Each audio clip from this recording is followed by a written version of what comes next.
Lifesaver. I want to see you chew on it. I was just going with it.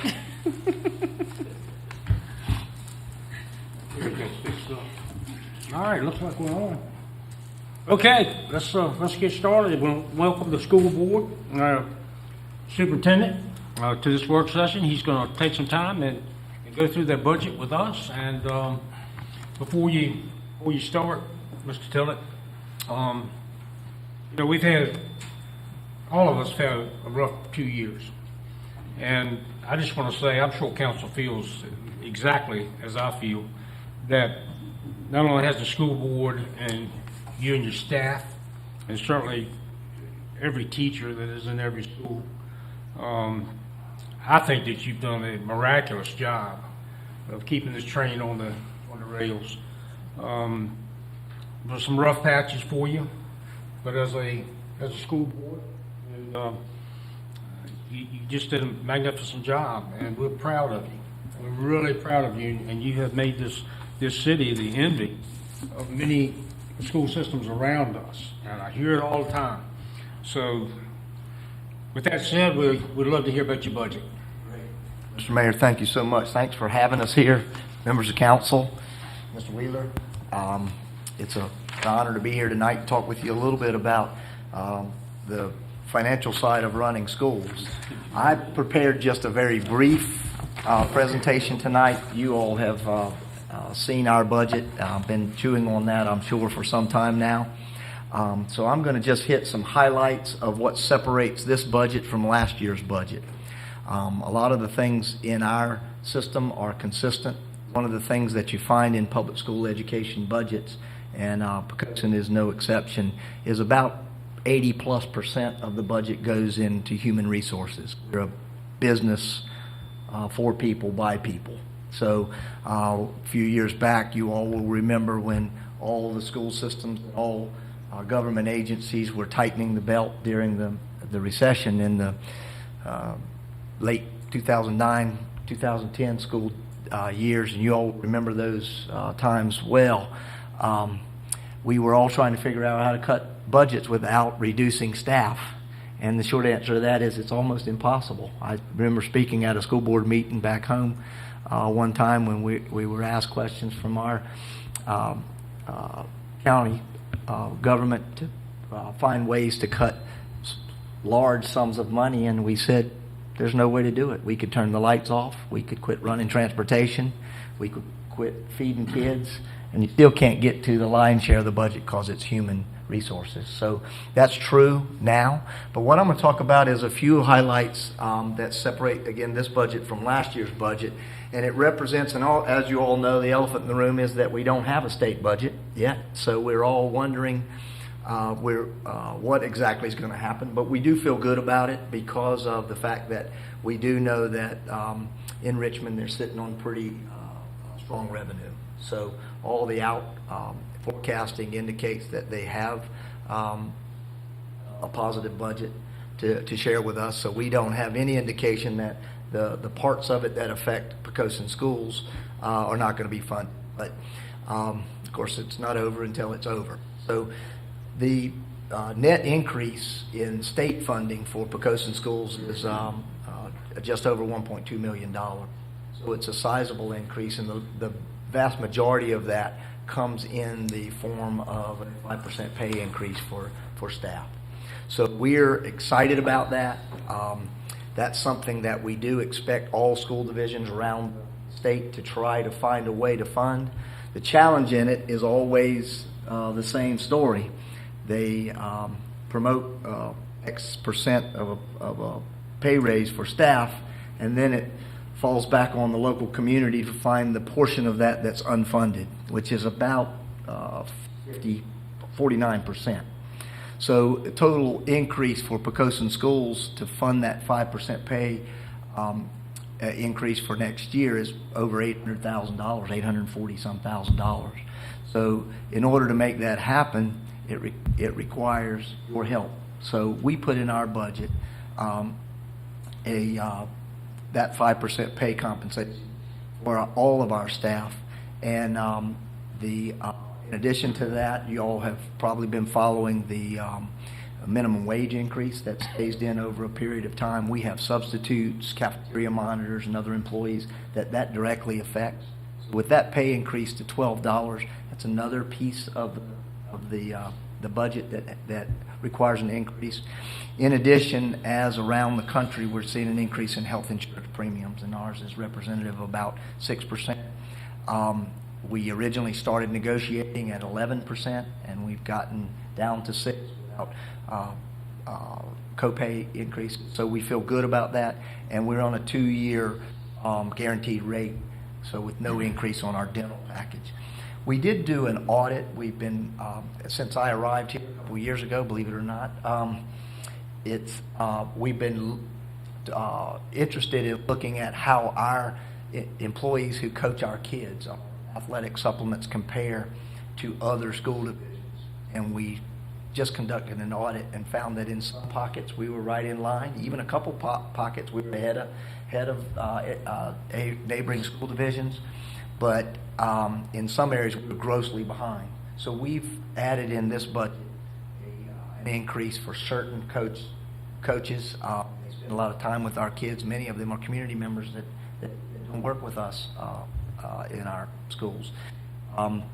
So it's a small, in relative terms to this budget, just under $10,000, allows us to increase and be very competitive when we compare our coaching supplements around the region. And finally, in order to comply with laws that govern IPOP, which is our preschool program, we have to increase 2 full-time employees that will hire paraprofessionals in those roles.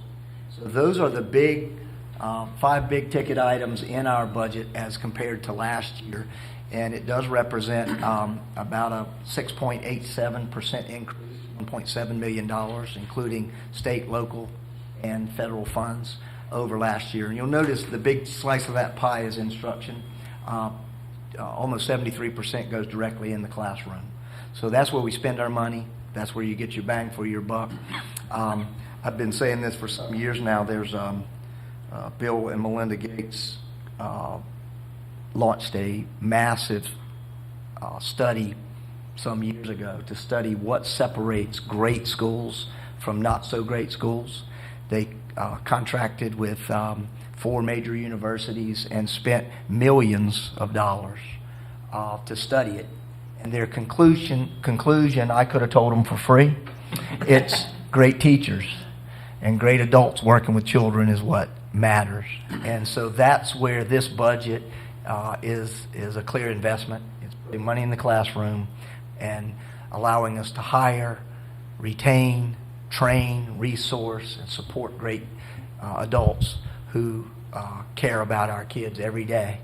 And that's what has always separated Poquoson schools from other schools, and that's what will continue to separate us and make us continue that great tradition of excellence in Poquoson. So that's what our budget is in a nutshell. And I have been involved in budgeting for schools for 30 years now, and I've never presented a budget, especially an ambitious budget, asking for a sizable pay increase to the governing body that holds the purse strings and had them roll their sleeves up and come back and say, we're going to do that for you, even though that's not easy, but we're also going to add an additional $168,000 in budget. And I just want to say publicly, I've never experienced that, but I can't tell you what impact that's going to have for our folks. And Randy, I appreciate it. Mr. Mayor, I appreciate it. And the fact that you guys are considering such a thing to take us not only what we asked for, but one step ahead to help us do that hard work in a national teacher shortage of hiring, retaining, and resourcing the very best adults we can have working. So, thank you. I can't say enough about your staff, Randy, and this community. You've heard me say before, you can judge the health of a community by how it takes care of its oldest and youngest citizens.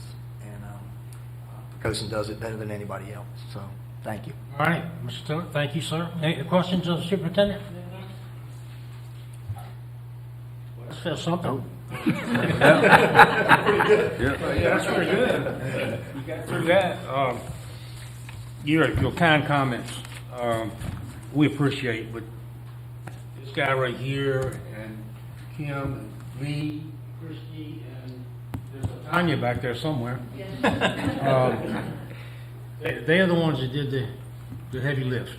And I don't know one single council member that asked one question about that. They certainly did, work it out. It worked out exactly like I think this council would want it to work out, to take care of our children. And so if there are no questions of Mr. Tillett or any of the school board members, any comments? No, everybody's happy. That's unheard of, isn't it? Okay, we're done. Thank you. Thank you We so much. appreciate it. Thank you. very much. 7 minutes, that wasn't bad. That was close to her 5-minute Yeah, I should estimate. have took it back. Thank you. See you later.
I'm glad you're sitting by me tonight. Okay, let's go.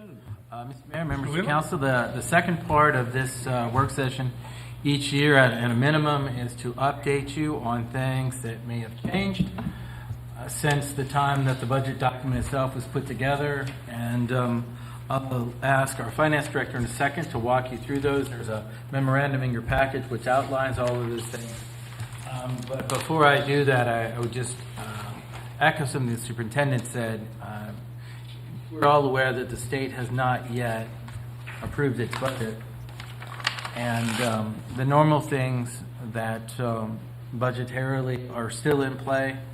But in addition to the normal things, whatever normal means in that context, there are things like the grocery tax and others. And depending upon how those questions are ultimately answered by the General Assembly and the Governor, it could range from absolutely no impact on our budget whatsoever to $250,000 worth of hole in our budget annually to beyond that. And that is just something that's out there on our horizon. Of course, we have got a strong foundation in place so we can react to, at least in the short run, to any of those decisions. But there are some big outliers out there yet. And we won't know until the General Assembly is done the final answers to some of those numerical entries in our budget. Beyond that, I'll ask Lee to walk through the proposed changes and explain those if we could. Yes, thank you, Randy, and thank you for also discussing the state budget as far as their finalization, as that can have an impact for the city budget. Good evening, Mayor, Council, citizens. The attached schedule that is listed in your packet recommends changes to the fiscal year 2023 annual financial plan that was presented to you at the April 11, 2022 City Council meeting. Based on this schedule, the general fund will increase by $113,000 to a recommended budget of $33,133,000. Without any objection, The ordinance for the budget appropriation for the City of Poquoson for fiscal year 2023 that will be presented to you at your regular meeting on May the 9th, 2022, will include the stated changes as listed below that I will highlight. The Police Department, through the Division of Motor Vehicles, has received or will receive a federal U.S. Department of Transportation Alcohol and Speed Safety Grant. The Fire Department received a Dominion Resources Radiological Emergency Preparedness Program, which is REPP, state grant from the Virginia Department of Emergency Management. This is to establish awareness of emergency preparedness, prevention, and response measures. The Fire Department also will receive a state grant allocation from the Virginia Department of Health, Office of Emergency Medical Services. This grant is called the 4 Life program, and these funds can be used for training and necessary equipment for the department. The Fire Department received a Local Emergency Management Performance Grant, LEMPG, through the Virginia Department of Emergency Management. And finally, the City Library has a project defined to install new Wi-Fi routers, licensing, and the necessary security appliances for this installation. Funding for this project will also be appropriated within the general fund when approved. The schedule entitled General Fund Summary of Changes on the next page outlines these budget changes. The general fund appropriations, as discussed, are listed along with supporting funding sources.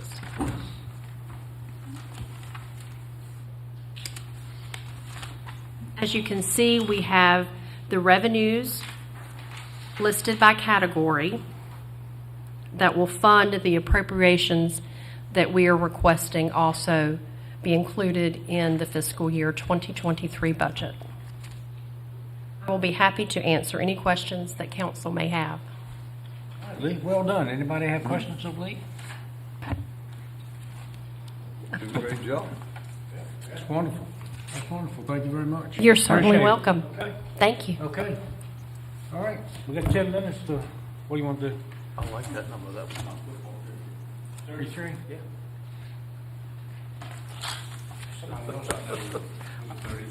Okay, we're done. 10 more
we're good to go.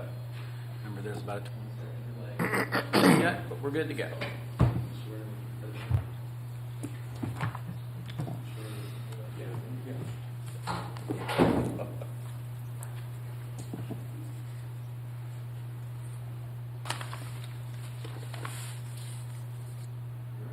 Right.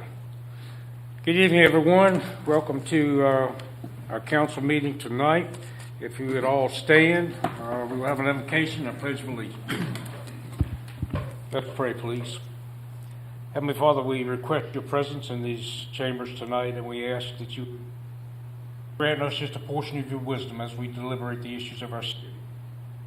Pray, O Lord, for this city, and we pray for everyone that calls it their home. We ask you would go with us tonight, guide us and direct us, and be with us at all times.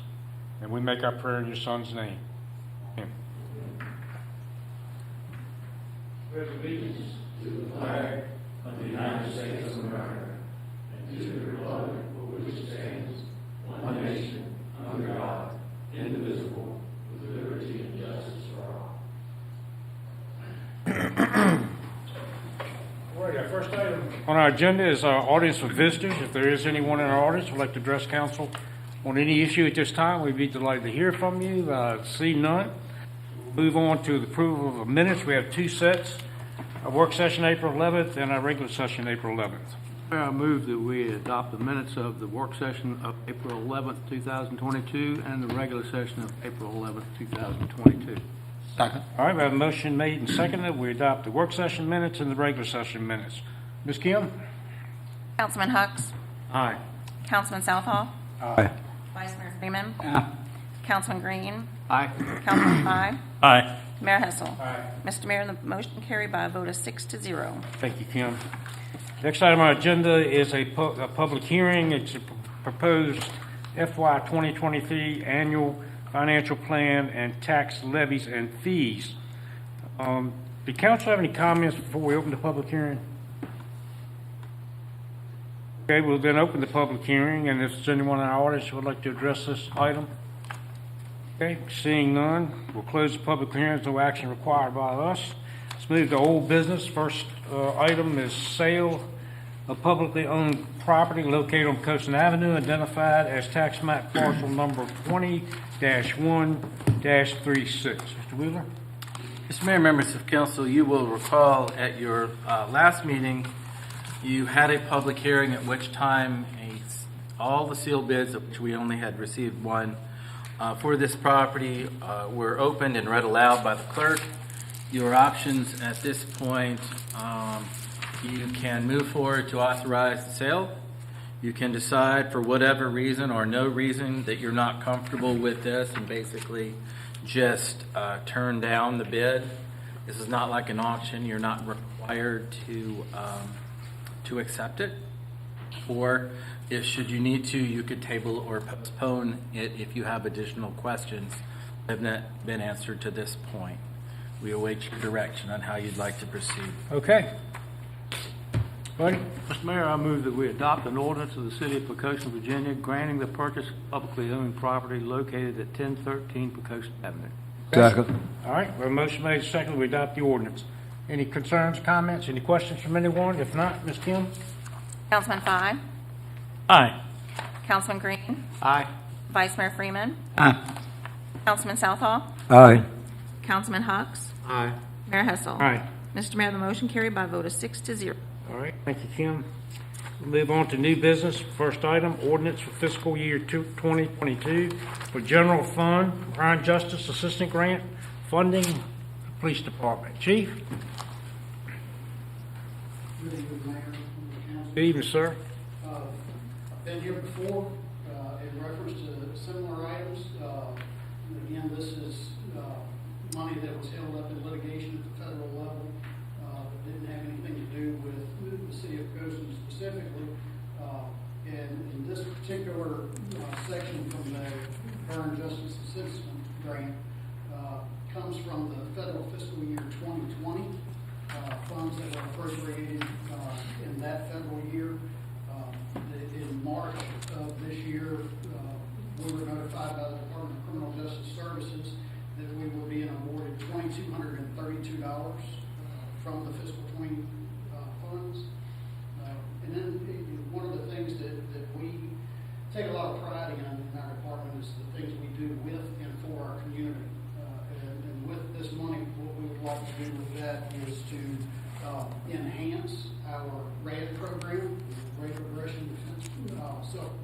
training program that started pre-COVID, that had to take a break, and that we're planning to get started back up here in the near future. And what this money will allow us to do is buy some safety suits, where we can actually have hands-on training with the techniques that are discussed, and keep everybody safe in the process. And so before you tonight, there's an ordinance to accept and appropriate that grant funding to the police department for that purpose. Hey, thank you, Chief. Well done. How's our dog? Dog's doing great. Working hard every day. Yeah, I mean, is he actually out? Yes, sir. Out. Oh, He's okay. out every day. And Cool. It takes all his handwriting can do to keep up. All right. Okay. Someone prepared with a motion for the ordinance? Mayor, I move that we adopt an ordinance authorizing the city manager to accept the Burn Justice Assistance Grant and making additional appropriations for fiscal year 2022. Second. All right, motion made and seconded. We adopt the ordinance. Any questions, concerns, comments? None. Ms. Kim? Councilman Hux, Aye. Councilman Southall, Aye. Vice Mayor Freeman, Councilman Green, Councilman Fye, Aye. Mayor Hessel. Aye. Mr. Mayor, the motion carried by a vote of 6-0. Thank you, Kim. All right, the last item on the new business is approval of a standard operating procedure for board and commission appointments. Randy, do you want to comment on that? Sure. Thank you, Mr. Mayor, members of council. As you are aware, we've been working on this together for, well, really, we began in earnest last summer and picked up speed at the beginning of this year. What we've attempted to do as a staff team of 4 is to try to glean what the consensus discussion was from your work session. And I think we've done that with the possible exception of a couple of points which I'll reference. But before I do that, one of the things that council talked about at some length was not only its SOP, but its expectation for those persons that the council appoints. And we tried to capture that not only in the SOP, but we also included, for your reference, an updated copy of a board bank application. And you'll see that we actually put what we felt the council's expectations are right on the application itself. Right.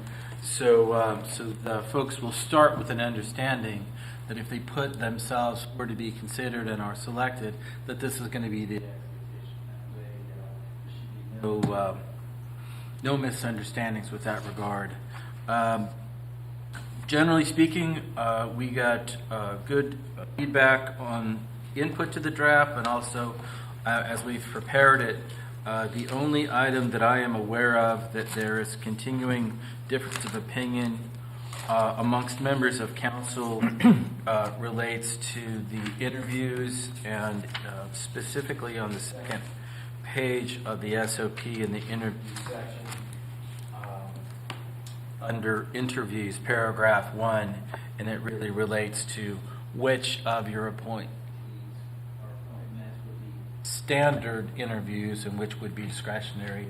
I expect there may be one or more motions to clarify the council's thoughts on that. With that, I'll be glad to answer any questions. Okay, any questions for Randy? Any comments from council? I don't know if this is the point to make the comments, but It is. okay, good. Regarding the interviews, I had a conversation with Carrie this afternoon, and I started thinking, the one question, why do we do interviews? And I started thinking to myself why we would do an interview in the first place, like why we have any kind of interviews.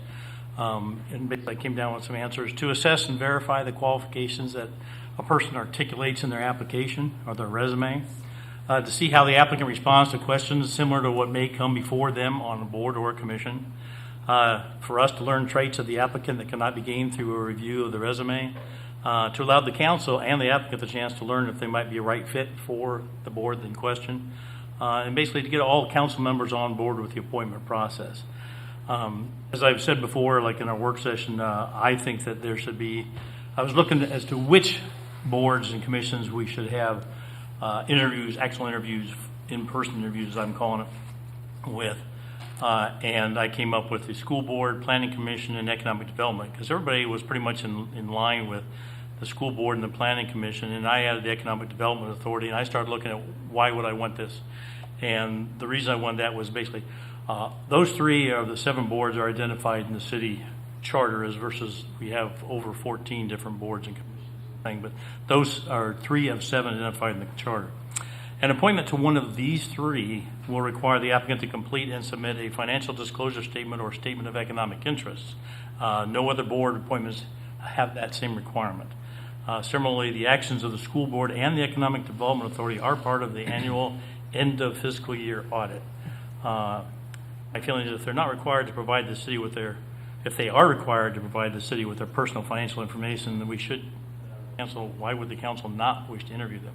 So I think that those 3 boards and commissions should be part of an actual interview process, and the other ones would be, like Randy said, would be the option to the city council.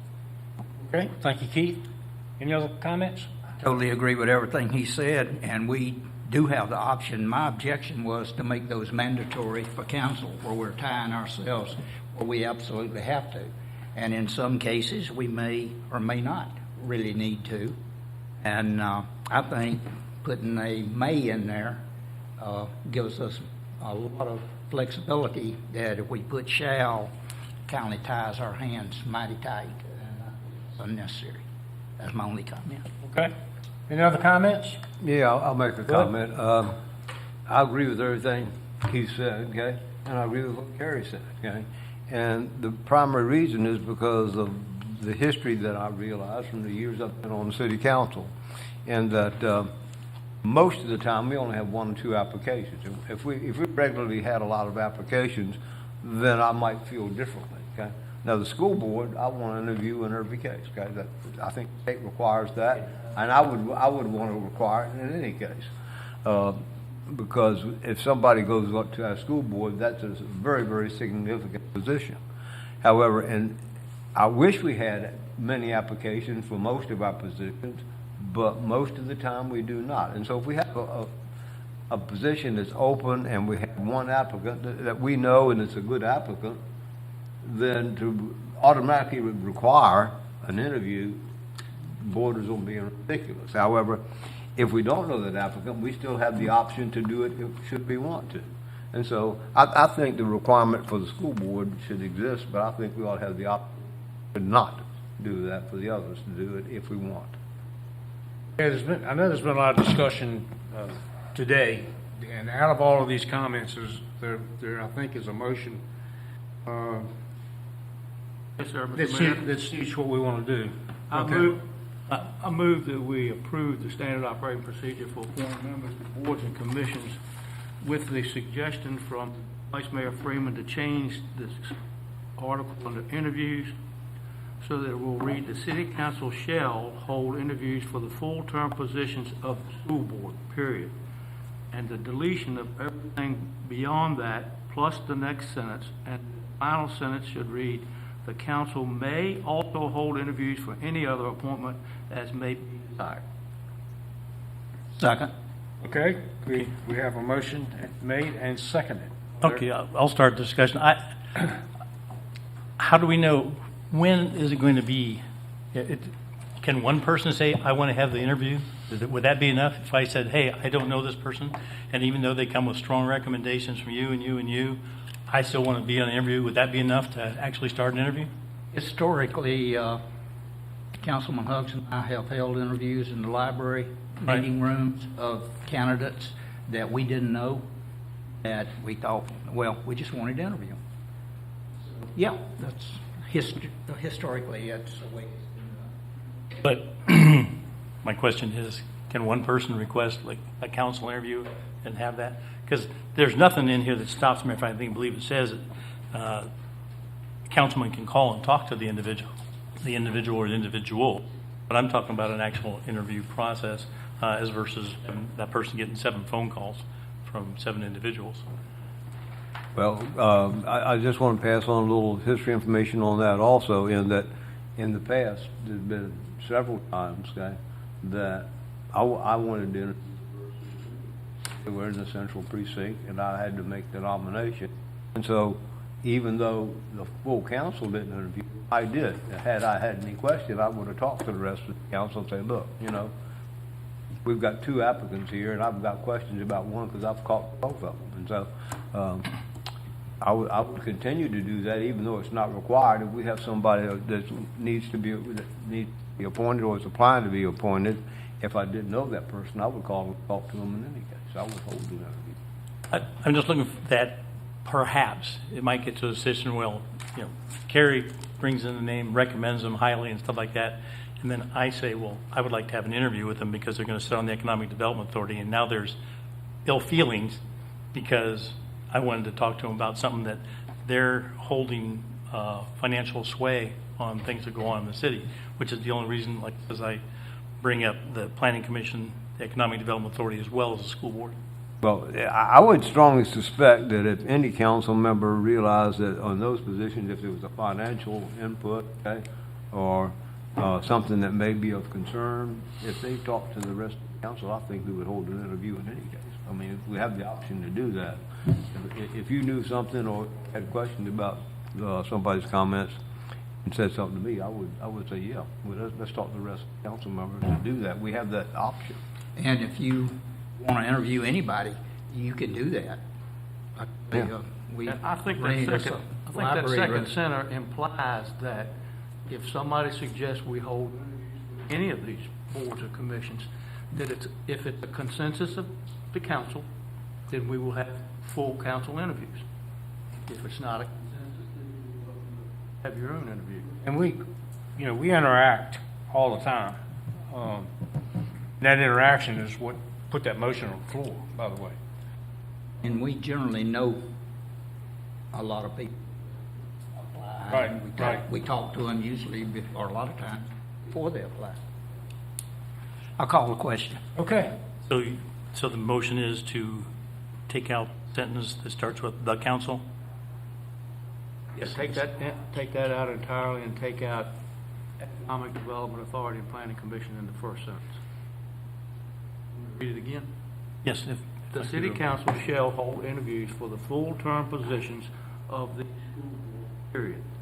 The only other sentence in that paragraph will be, the council may also hold interviews for any other appointment as may be desired. Everybody got that? Yep. Questions been called? Ms. Kim? Councilman Southall, Aye. Vice Mayor Freeman, Aye. Councilman Hugs, Aye. Councilman Green, Aye. Councilman Fye, well, I don't like it, but I like everything else in there. I think you all did a great job putting it together, so I say aye.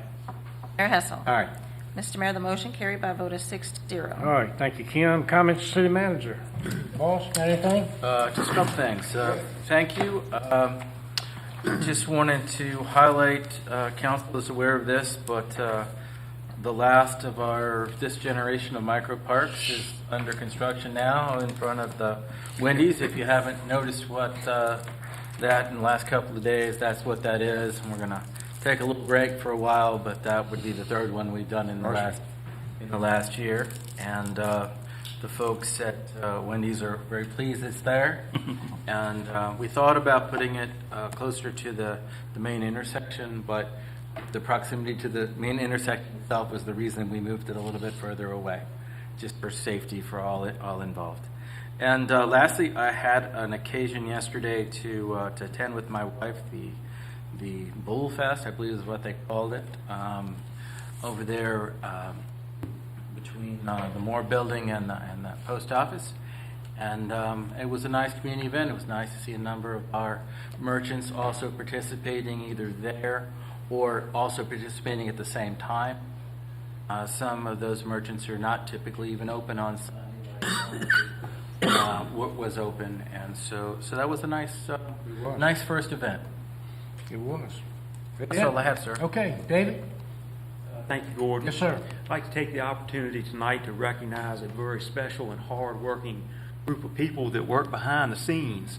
Most of the time, nobody sees the hard work that these people put in to ensure that these meetings are efficient and successful, most of the time twice a month. So to our Assistant City Manager, Ms. Tanya O'Connell, to our Assistant to the City Manager, Ms. Kim Healy, to our Executive Assistant, Ms. Christy Snap, and I know our new Finance Director, Ms. Lee Etheridge, has been contributing mightily to these past few meetings. Also, I'd like to recognize and thank the IT Resource Department from Poquoson City Public Schools, Ms. Alicia Barefoot, Ms. Jennifer Canella, Ms. Kim Montalvo, Mr. Josh Montalvo, Mr. Michael Thompson, Mr. Jason Ernson. So thanks so much for all y'all do. Thank you, David. That's well said. Mr. Green? Just like to remind everybody that tomorrow is the mobile food pantry at the old city hall, 10 to noon. The host this time is Tabernacle United Methodist Church in St. Timothy's. And they always send a good bunch of people to work it, so everybody that's interested in it, please come out. Great event, buddy. Keith? Yes, I just wanted to say I attended the Easter egg hunt. I didn't get any because the little ones were out there picking them up for me. But there were about 4 billion Easter eggs hidden throughout that park. You couldn't walk without tripping over one. And then the little kids were dressed up so nice and pretty and, in the rainbow outfits and all that kind of stuff. It was just a lot of fun. And I didn't get my picture taken with the Easter Bunny, but I know that in his heart he wished I had been there. But it was a great job. Parks and Rec and MES Baptist Church did a fantastic job on that. Another event that was well done. Bud? I'd like to second the comments made so far and to thank everyone at home who's paying attention to the city government. It's very important. Thanks, sir. Mr. Vice Mayor? Yeah, Mr. Hugs' comments is one of the things just makes it so easy for us to do our job because we have the support of those people that put all this together. So wholeheartedly concur with that. So right. All right. Open for a motion to adjourn. So move, Mr. Mayor. Second. Kim? Vice Mayor Freeman. Aye. Councilman Southall. Aye. Councilman Fine. Aye. Councilman Hucks. Aye. Councilman Green. Aye. Mayor Hessel. All right. Mr. Mayor, the motion carried by a vote of 6-0. Thank you, ma'am, and we are adjourned.